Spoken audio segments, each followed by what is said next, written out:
Hey guys, Tarke here, and this is just my initial reaction to Bestiary League, and also just a brief reminder, tomorrow we're having a Baeclast, so we're going over the full topics. Now, just very quickly, I would say that I am very excited by this new league, but there are a few things that I am slightly worried about, mostly to do with the netting mechanics.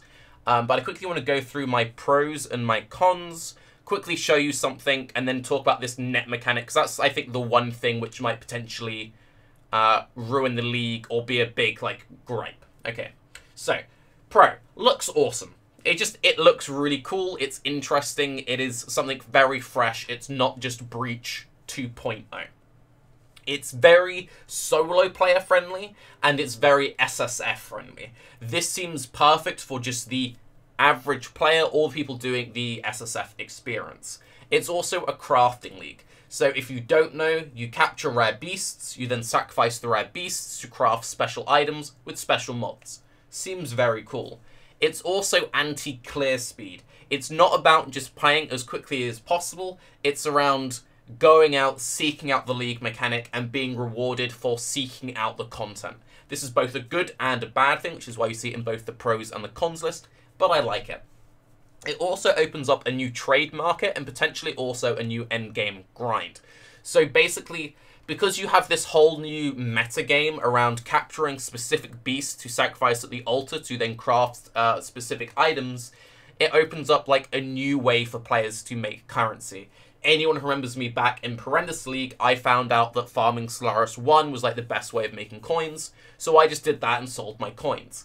There might be like a very specific craft which turns out to be very profitable, like for example the guaranteed Val Orb implicit. Maybe there might be this thing of if you farm this particular spider that can be easily captured in, I don't know, let's just say Sins, then you can just print out +1 quivers for a quick buck.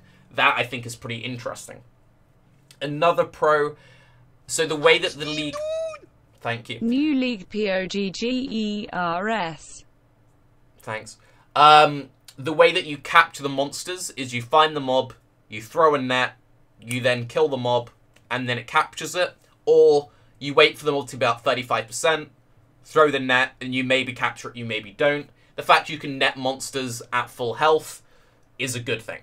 And again, it's a mechanic-based league, not a stream of X. Now, let's talk about the cons, and I think there are some quite serious cons in here. So this is a very micromanagement-heavy league.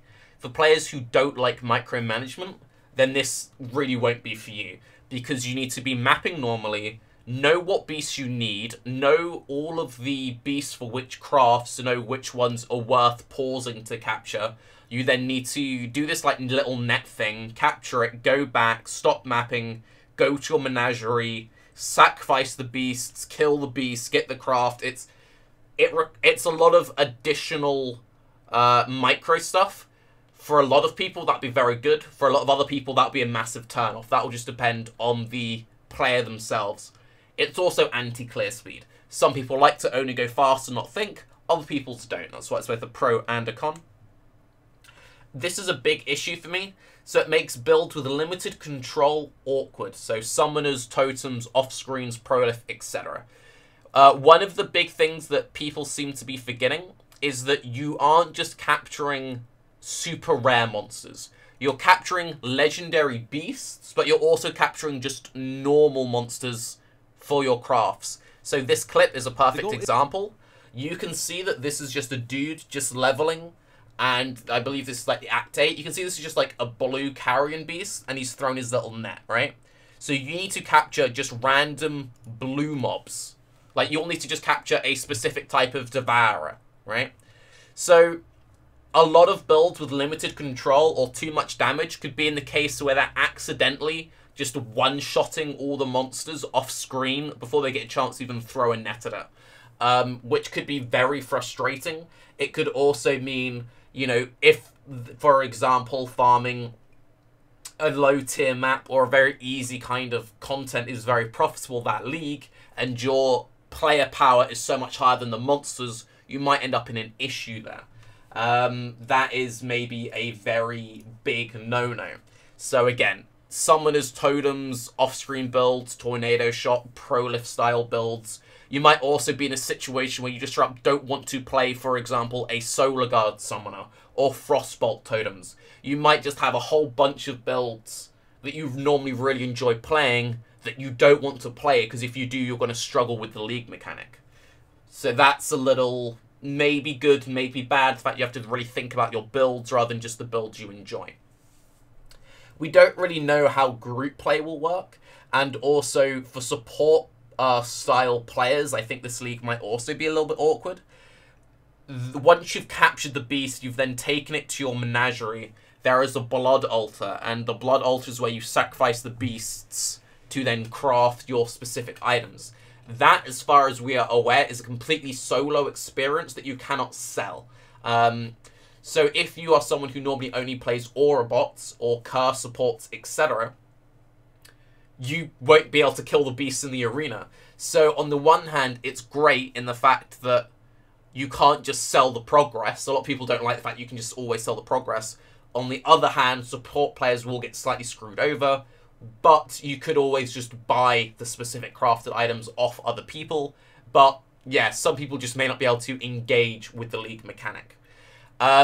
Also, as far as we're aware, the net isn't a guaranteed capture. So once you've thrown the net does have a small cooldown of just like a few seconds.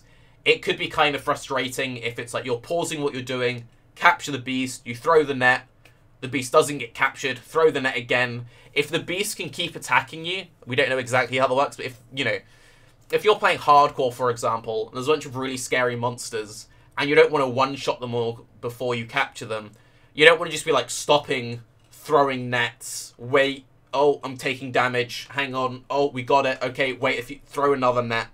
And also, because of the net cooldown, depending on how the targeting works, where there are multiple captural beasts on the same screen, that could also be kind of awkward. So I did this very basic, like, paint example. I know I'm a beautiful artist. So let's say that this is the player. The player is stood here, right? And here we have a pack of monsters. Now, in the middle of the pack is the monster that you want to capture, the star here. And surrounding it are a bunch of other beasts which you're able to capture.